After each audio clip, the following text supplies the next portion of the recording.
Hola, ¿cómo están? Bueno, perdón la hora. Estaba esperando pues que al mediodía ya cada uno hubiera hecho su, pues como su aporte, qué aportes tan bellos. Realmente lo que, lo que cada una ha dicho aportó o ha aportado mucho a mi percepción de la adoración. Pero digamos que más que una enseñanza bíblica, bueno, no sé cómo se pueda llamar, yo les quiero contar y les quise hacer este corto videito, tranquilos que no va a durar más de 40 minutos, pero, pero básicamente quiero contarles una experiencia que ha sido para mí en esta cuarentena o en este tiempo, y es que en todo momento cuando hablamos en el grupo o en otros grupos o con mis discípulas, siempre escuchaba o he escuchado que todo el mundo habla, no, que este es el tiempo para un recogimiento con Dios, que este es un tiempo para estar con Dios, para leer la palabra, para tener un tiempo de intimidad con Él, para todo ese tipo de cosas, y resulta que es muy diferente en mi vida. Y esta temporada para mí fue otra cosa completamente diferente porque obviamente ha sido una bendición, porque pues he tenido 7 veces más trabajo que el que teníamos antes y han pasado muchos milagros, pero, pero entonces yo empiezo a sentir ese celo como por mi relación con Dios, y yo empiezo a sentir que yo me quedé por fuera del parche, de que toda la gente está teniendo un momento, que Dios está llevando a la gente a un tiempo de quietud, a un tiempo de calma, a un tiempo de recogimiento, y me encuentro con que en mí no pasa eso. Entonces yo digo, Señor, yo me quedé por fuera de ese parche. Yo al contrario, cada vez tengo menos tiempo, tengo 1000 cosas que solucionar, cada vez tengo más problemas, estoy abrumada. Y empecé a sentir ese peso sobre mi espalda, yo lloraba, y era increíble cómo lo que estaba sucediendo era un milagro de Dios, era algo que le habíamos pedido a Dios durante 4 años, veníamos clamando, creyendo, actuando por fe. Y después de 4 años, literal, empezamos a ver la mano de Dios así tal cual como se lo habíamos pedido.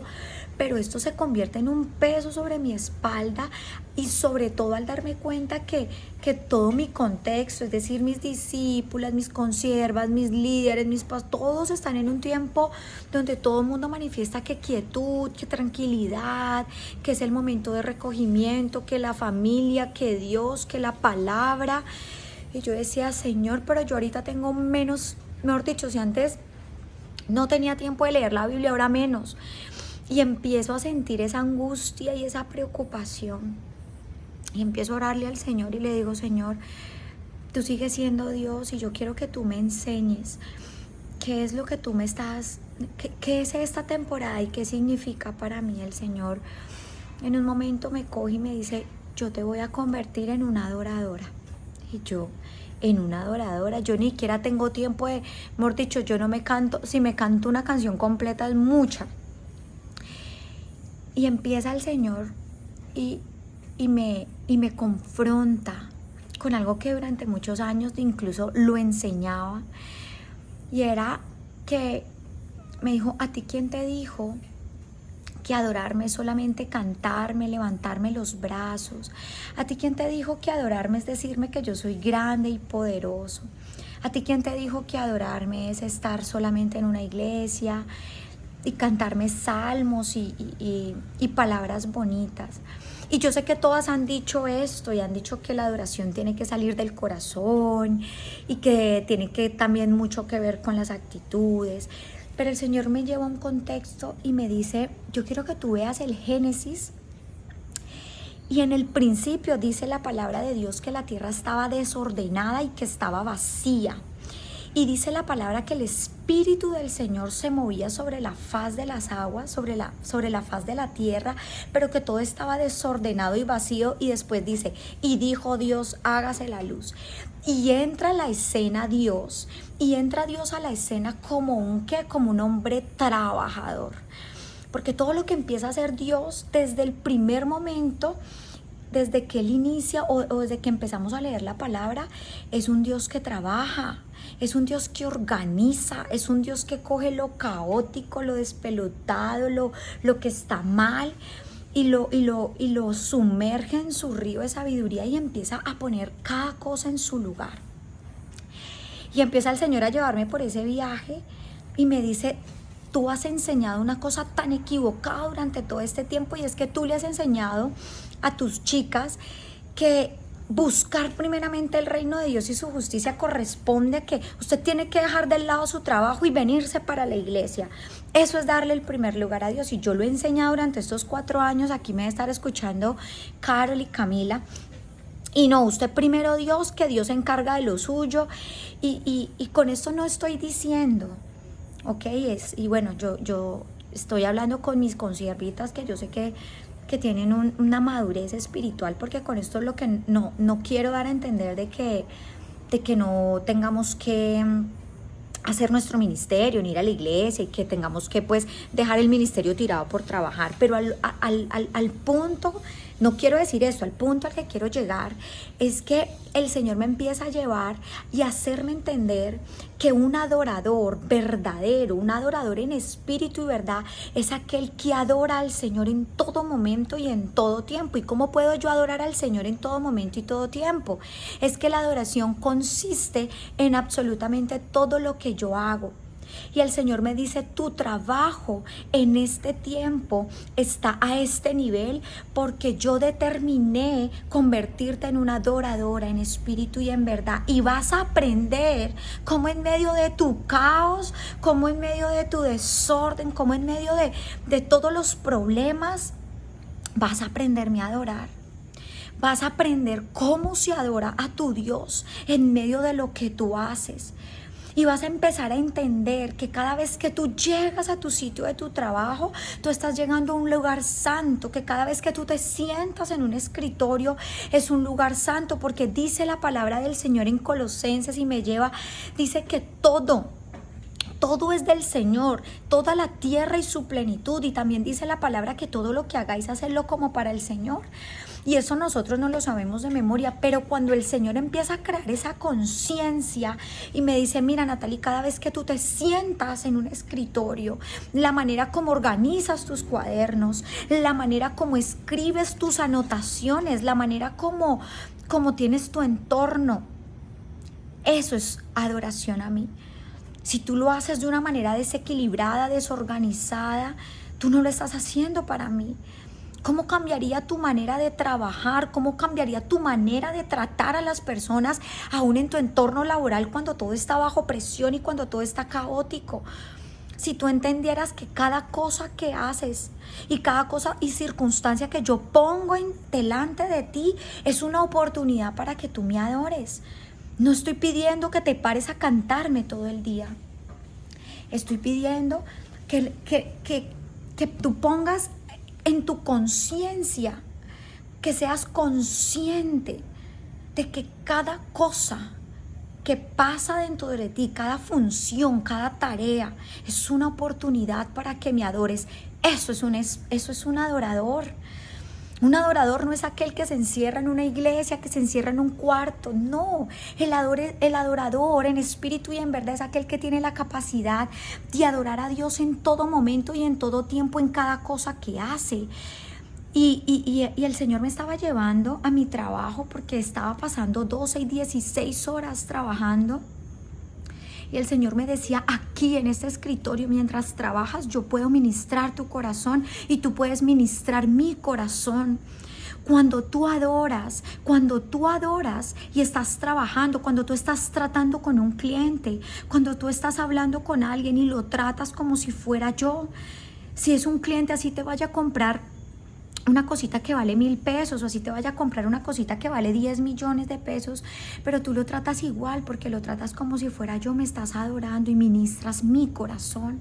Cuando tú le sirves un café a tu esposo, cuando tú le pones el almuerzo, cada vez que tú haces cada cosa, cuando tú estás picando una papa, porque les quise llevar esta palabra porque a mí me cogió en un momento de mucho furor en mi trabajo, pero yo sé que muchas de ustedes están en otro cuento y quizá muchas están en casa, quizá muchas tengan que estar haciendo oficio, cuidando los hijos, pero el Señor me dice, en cada contexto donde yo te pongo y en cada temporada de tu vida, es ahí donde yo te doy la oportunidad de ser un adorador en espíritu y en verdad. Y cuando cojas una escoba y barre para mí.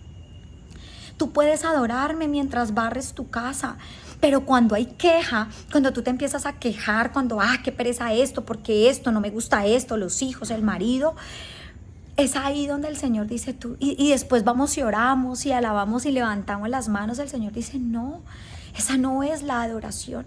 La adoración verdadera es como aquel David que mientras cuidaba las ovejas, y una vez una persona me enseñó algo que nunca se me olvidó y me dijo, ¿a ti quién te dijo que al rey David le gustaba cuidar ovejas y las ovejas era un oficio estúpido y tonto? ¿A quién le iba a gustar cuidar ovejas cuando en aquel momento los trabajos más importantes eran otros?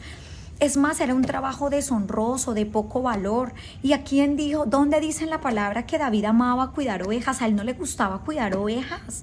David quería ser rey, David había sido ungido como rey. A David ya le habían prometido. Pero David era un adorador. Y David había creado una conciencia, porque nota que cuando él va a matar a Goliat, él le dice a Saúl, mira, cuando yo estaba en el campo cuidando mis ovejas, y venía un león, entonces, y hace esta analogía, y él dice, y Dios me ayudaba para yo matar al león y para matar al oso, y yo cogía y le rompía.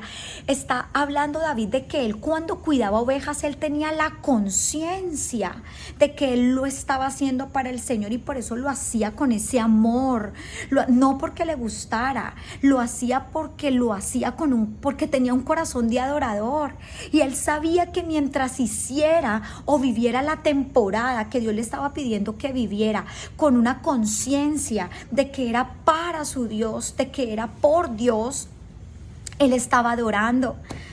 Y a pesar de que David era un salmista y escribió unos salmos hermosos, el sentido de que David era un adorador no es porque se la pasase cantando.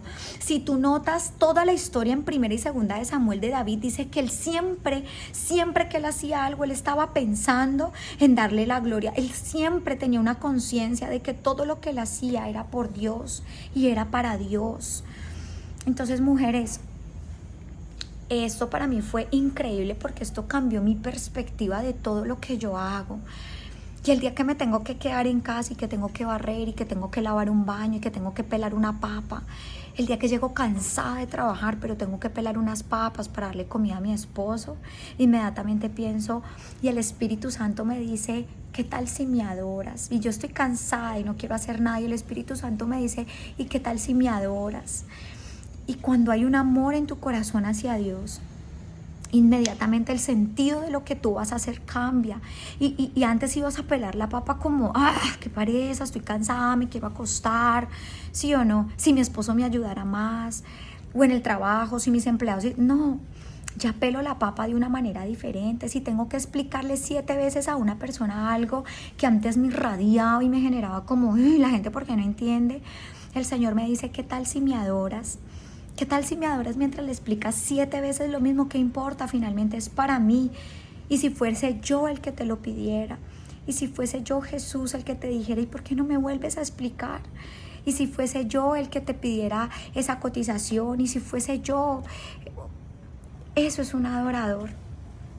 No les traje mucha teología ni muchas de estas cosas, sencillamente les quise traer una revelación o no sé cómo lo puedan llamar. Pero esto fue algo que cambió mi perspectiva acerca de la adoración. Y dice la palabra de Dios que uno se convierte en quien adora. Y cuando empieza a cambiar esta percepción de lo que es la adoración, todo en mi entorno empieza a cambiar. La manera, la forma como hago las cosas. Entonces, por eso la clave es adorar. Y siempre nos han enseñado que hay que adorar y que cuando hay problemas hay que adorar. Pero no solamente hace referencia a cánticos. Tú puedes cantarle la mejor canción a tu Dios mientras trabajas, mientras estás en casa, mientras barres. Le puedes cantar la mejor canción a Dios. Sencillamente creando la conciencia de que lo que estás haciendo, lo estás haciendo por Él, lo estás haciendo para Él. Y que Él nos puso en esta tierra para potencializar su creación. Cuando tú ordenas tu casa, estás quitando el desorden, estás siendo a la imagen y semejanza de Dios. Cuando hay problemas, qué bendición, porque cuando hay problemas, acuérdate que Dios nos hizo a su imagen y semejanza y dice la palabra que el Espíritu de Dios se movía sobre la faz de la tierra y que estaba desordenada y que Dios vino a poner orden, a poner cada cosa en su lugar. Cuando Dios te pone en tu casa para que organices, para que pongas las cosas en su lugar, está haciendo a su imagen y semejanza. ¿Por qué renegamos? Cuando estás en un trabajo, cuando estás en una empresa y hay 1000 problemas, esa es nuestra misión, ser la imagen y semejanza de Dios aquí en la tierra, organizar el caos, organizar lo que está oscuro, lo que está vacío. Esa es una verdadera adoración. Les mando un abrazo, las quiero mucho y bueno, besitos para todas.